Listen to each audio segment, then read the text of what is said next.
Bonjour à tous! Comment peindre la mer où tout est tendu d'eau, c'est ce que nous allons voir dans cette vidéo. L'eau est un élément très souvent présent dans les beaux paysages qui donnent envie d'être peints. Bords de mer, lacs, plages, rivières, etc. Mais réussir à retranscrire cet élément liquide de façon convaincante est loin d'être évident. Dans la vidéo d'aujourd'hui, je vous présente des astuces pour le réussir assez facilement. C'est parti!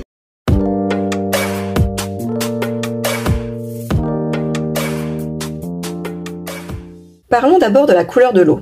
Alors attention, grosse coupe, l'eau n'est pas bleue. Et non, elle est transparente. Et en plus, sa surface agit comme un miroir. Elle prend donc la couleur de ce qui s'y reflète, voire de ce qu'il y a au fond si elle est peu profonde.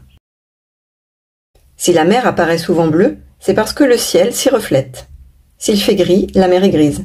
Si elle est peu profonde et que le sable blond transparaît en plus, elle apparaît turquoise. Si des arbres l'entourent, on dirait qu'elle est verte ou brune. Vous avez compris le principe. Donc avant toute chose, regardez objectivement la couleur de l'eau que vous essayez de peindre et observez les reflets. En général, un reflet est plus foncé, car une partie de la lumière est absorbée par l'eau. La mer apparaît donc globalement plus foncée que le ciel ou l'élément qui s'y reflète. La mer est plus sombre vers l'horizon si vous êtes sur la plage. Au contraire, si vous êtes sur la mer, sur un bateau par exemple, elle sera plus sombre au premier plan. Ce n'est pas une règle absolue, mais ça se vérifie assez souvent. Pour faire une mer calme, faites un lavis sur mouillé. La surface d'un liquide étant forcément horizontale d'après les lois de la physique, gardez vos coups de pinceau bien horizontaux.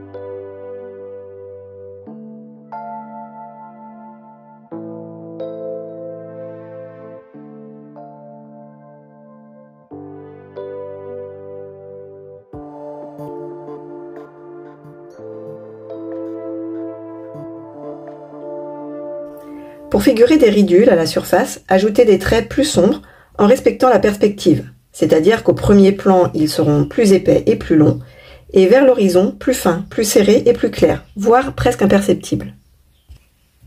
Si la mer est plus agitée, ces ridules seront un peu plus ondulées, mais toujours globalement horizontales. Pour des vagues plus grosses, je vous en parle un petit peu plus loin.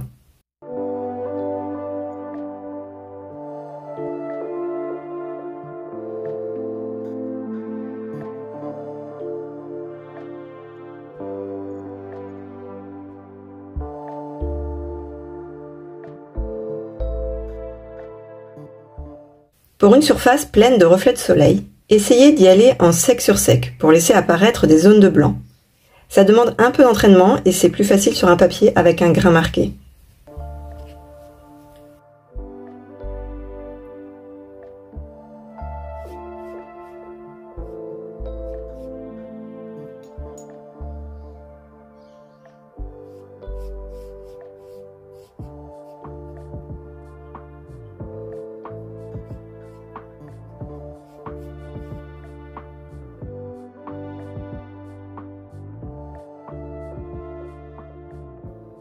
Pour figurer le reflet d'éléments, comme des arbres, des bateaux, des bâtiments, le soleil, le plus simple est de les placer au moment où vous peignez la surface de l'eau en mouillé sur mouillé.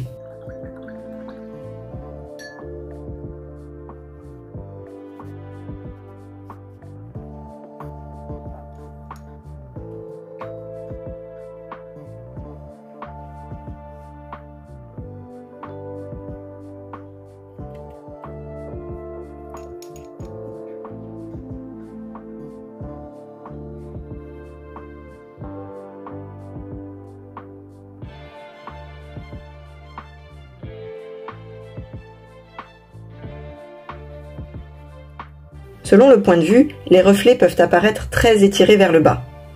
Faites correspondre les couleurs des reflets en légèrement plus sombres.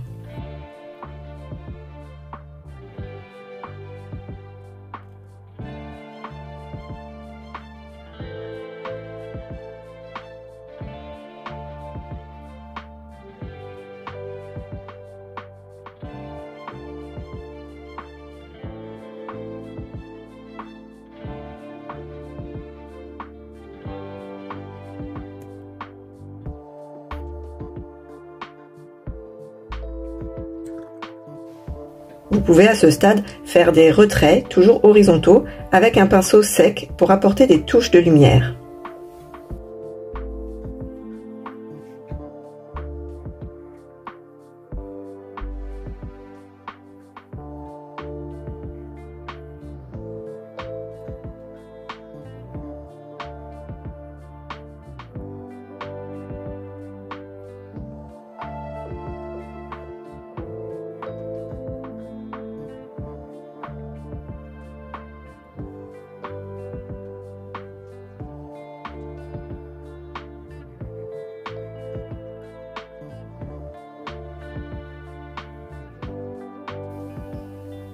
Vous pouvez ensuite retravailler un peu le reflet en reprenant le motif des vaguelettes expliqué un peu avant, mais en restant toujours bien à l'aplomb de l'élément de base.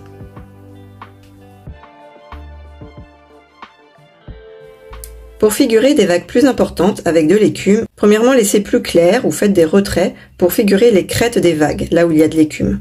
Lorsque c'est encore humide, ajoutez une ombre plus foncée sous cette lèvre supérieure pour lui donner du relief. Le plus près de la crête, le plus foncé. Là aussi, respectez la perspective. Une ou deux grosses vagues au premier plan doivent prendre plus de la moitié de la hauteur. Et ensuite, très fines, juste suggérées au loin avec moins de contraste.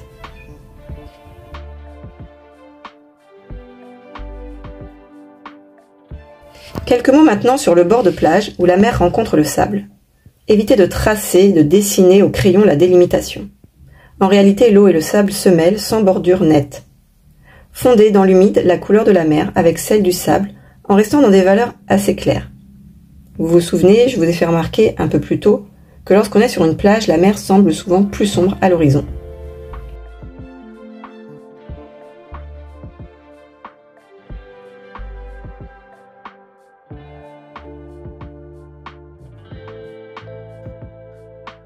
Si une vaguelette se forme au bord de la plage, laissez une bordure blanche ou tout du moins plus claire, et vous pouvez aussi ombrer ou souligner légèrement d'une fine ombre pour figurer un bourrelet d'eau.